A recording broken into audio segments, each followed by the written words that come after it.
हाथ जोड़ के विनती ही कर सकती हूँ कि मुझे मुझे घर जाना अपने 3 साल से ऊपर हो गए हैं, घर नहीं जा पाए। This can include first common tactics used to mislead customers. Second, patterns of false promises and misrepresentation. Third, typical sequence of steps followed by the company. Repeated breach of commitment, deliberate delays, and consistent avoidance of accountability. ये legal और complete context होता है for a modus operandi. Builder mafia नियम और कानून का किस तरह दुरुपयोग करते हैं।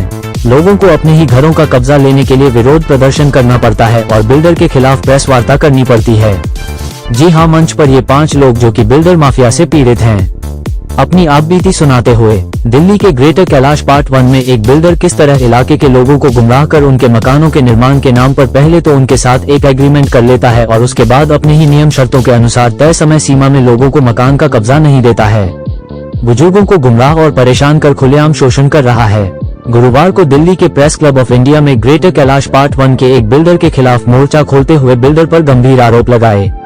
पीड़ितों के आरोपों के अनुसार बताया गया कि अर्थ अर्बन स्पेसेस प्राइवेट लिमिटेड, जिसके सीईओ प्रलीन चोपड़ा हैं, बताया जाता है कि पहले बिल्डर मकान निर्माण के लिए एक एग्रीमेंट करता है, उसके बाद तहत समय सीमा पर लोगों को मकानों का कब्जा नहीं देता है। निर्माण में लगातार देरी और अधूरे काम के कारण वे लगभग 4 साल से अपने ही घर से बाहर रहने को मजबूर हैं। उनके पास कोई जमा पूंजी नहीं बची। 82 वर्षीय मंजीत सिंह खुराना, उनके पुत्र गुरमीत खुराना और 75 वर्षीय वेद गिरधारी जो वरिष्ठ नागरिक हैं। पीड़ितों ने आरोप लगाते हुए बताया कि पिछले 3 साल 6 महीने से अपने ही घर से बाहर रह रहे हैं। वे हर महीने 1.75 लाख रुपए किराया दे रहे हैं। बिल्डर के शोषण ने मानसिक, आर्थिक और सामाजिक रूप से तोड़ दिया है। 26 अक्टूबर को पीड़ित लोगों ने बिल्डर के खिलाफ विरोध प्रदर्शन कर अपना रोष प्रकट कर चुके हैं। पीड़ितों ने प्रेस वार्ता में अधूरे मकान निर्माण के कई वीडियो दिखाए।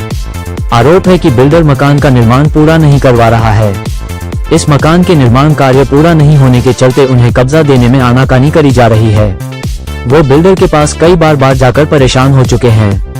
आइए देखते हैं टोटल खबरें के वरिष्ठ संवाददाता राजेश खन्ना की रिपोर्ट में।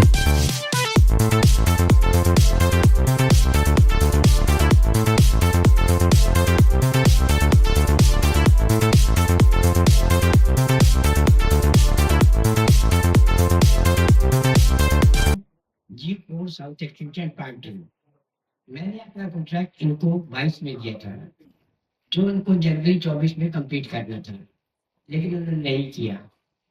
उसके बाद इनका शार्टर पीरियड था जिसमें ये करके हमें डैमेजेस पे करके कर सकते थे, इन्होंने वो भी नहीं किया। उसके बाद हमारा एविक्शन का वो था क्लॉज, हमने एविक्शन के लिए इनको कहा, इन्होंने वो भी नहीं किया।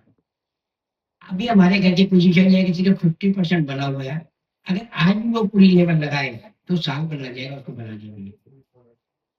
मैं हर महीने किराया पे कर रहा हूँ, मेरे पास जबकि खर्चे तो कुछ भी नहीं है इस समय। मैं 6 साल से घर से निकला हूँ, मैं पेमेंट कहाँ से करूँगा। फिर मैं 2 बार मुझे बीमार पड़ा, हॉस्पिटल गया, वहाँ मेरे 15-15 लाख रुपए खर्च हुए, क्योंकि किसके वक्त कितनी पेमेंट थी।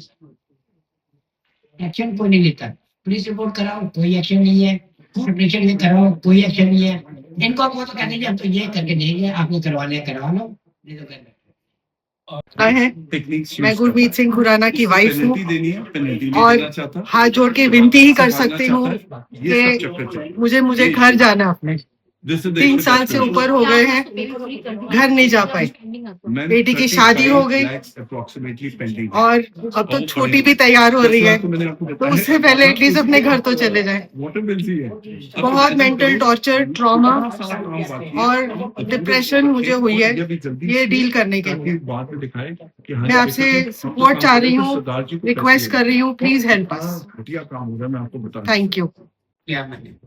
अंडा भी बड़ा मेहरबानी, छोटे हाथ लगा पहले आता पापा जी, मैं 1.5 साल में आपकी बिल्डिंग क्या जगह एक आधा महीना और फालतू लग जाएगा, 1.5 साल में आपकी बिल्डिंग बना के देगा। And it has been more than 3.25 year. या अभी तक वहाँ पे जो बना है, आप सब ने, हमने पहले भी देखा था, आप लोग में से कुछ लोग आए थे, हमने लोगों ने प्रोटेस्ट किया था, बच्चे ने कहा कोई प्रोटेस्ट है, चलो जी ठीक है, मगर कहने का मतलब तो सिर्फ अगर मैं ना पूछ रहा होता तो इन्वेस्टिगेटिंग ऑफिसर असाइन नहीं हुआ। 6 तारीख को इन्वेस्टिगेटिंग ऑफिसर असाइन हुआ फाइनली। उसके बाद अच्छा आपका तो उनके साथ समझौता चल रहा है ना, तो investigating office not talking to me, he is not asked me for evidence, वो पहले ही उसको लेकर के जा रहे हैं किस डायरेक्शन में, civil. I will prove to you that's a case of cheating and I got all the evidence, मैं सारे डॉक्यूमेंट तक लेके आया हूँ, यू शुड सी इट।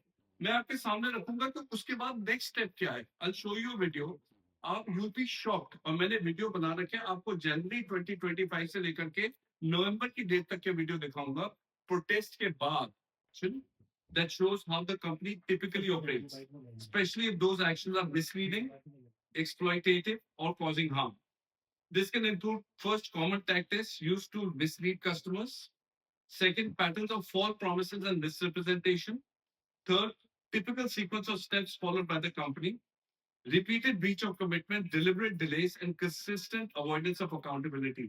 ये legal और complete context होता है for a modus operandi. Now, if you look at the next page, there are 4 modus operandi that he has. Pehla, trapping a property through giving an advance and then not paying or not paying on time. I have a request of you, sir. Latest Ravinder Munshi का case आप अपने वहां पे Google कर, next there is जो Mr. Bipin Bansal है, you'll find exactly the same case, पैसा दिया, प्रॉपर्टी अटका गया। ये और नहीं है, और भी प्रॉपर्टीज हैं जो अटकी हुई हैं। Many of the people don't want to, क्योंकि एक टैग लग जाता है डिस्प्यूटेड प्रॉपर्टी का, इट्स अ बिग थिंग, तो कोई फिर पंगा नहीं ले। सर प्रॉपर्टी डीलर भी तो स्मार्ट है ना, के साथ नहीं है। My dear friends, I want you to actually review, मैं आपको लिस्ट भेज देता हूँ, आप रिव्यू करेंगे, आपको वहां पे भी पता चल जाएगा। मोडस ऑपरेंडी 3, कंस्ट्रक्शन एग्रीमेंट मेरा और इनका, दोनों blackmailing, intimidation, cheating by demanding कि आप पेमेंट डायरेक्टली वेंडर को करो ताकि आपको जवाबदारी ना देनी पड़े, and refusal to pay for any delay और penalties. In this case effective party refuses to pay, अगर आप पेमेंट करनी बंद करो काम नहीं होगा, काम नहीं होगा। और मेरे पास जूम मीटिंग्स, इनकी मीटिंग्स की रिकॉर्डेड पड़ी हुई है, जिसके अंदर ये एक्चुअली बोल रहे sir too bad sir. Finally मैंने कहा निकल जाइए ना, अभी क्या कर रहे हैं मेरे साथ।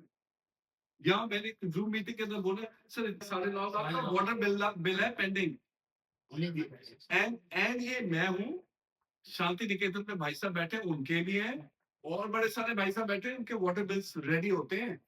He doesn't pay. Supposed to make it commercial on their account. They But did they not. did. It is still on my name. But see, you gotta get the, what is the builder doing? Builder is right now using the, this modus operandi, और मैं पे नहीं कर रहा हूँ, उससे बाद में कर लो। अच्छा फिर जी इंक्लूडेड, जो भी होगा आपको जीएसटी उसमें इंक्लूडेड है 18% का। भाई साहब से बोलते जीएसटी दो। 4, now this is the most interesting one, taking money from one party. मैंने आपको एक प्रोडक्ट बेचा, आपने कंप्लीट नहीं की वो ट्रांजैक्शन, आपने कोई डिस्प्यूट क्रिएट कर दी और प्राइस बोला नहीं जी अब तो मैं इतने में करूंगा।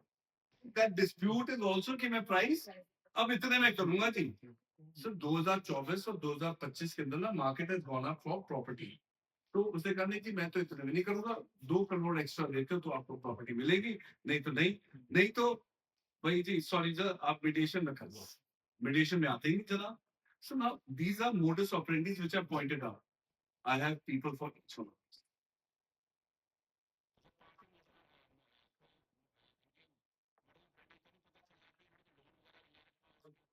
सर मैं आपने वो जो मिस्टर विपिन जो है ना, सॉरी नहीं मिस्टर बंसल काइंडली रीड, आपको आप मुझसे ना एक बार फोन पे भी बात कर लो, यू बी शॉक्ड।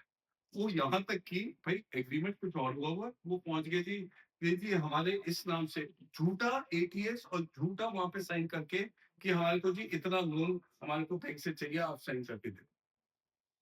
बहुत सर ये सब एक स्टैंडर्ड प्रैक्टिसेस हैं। Perfect perfect.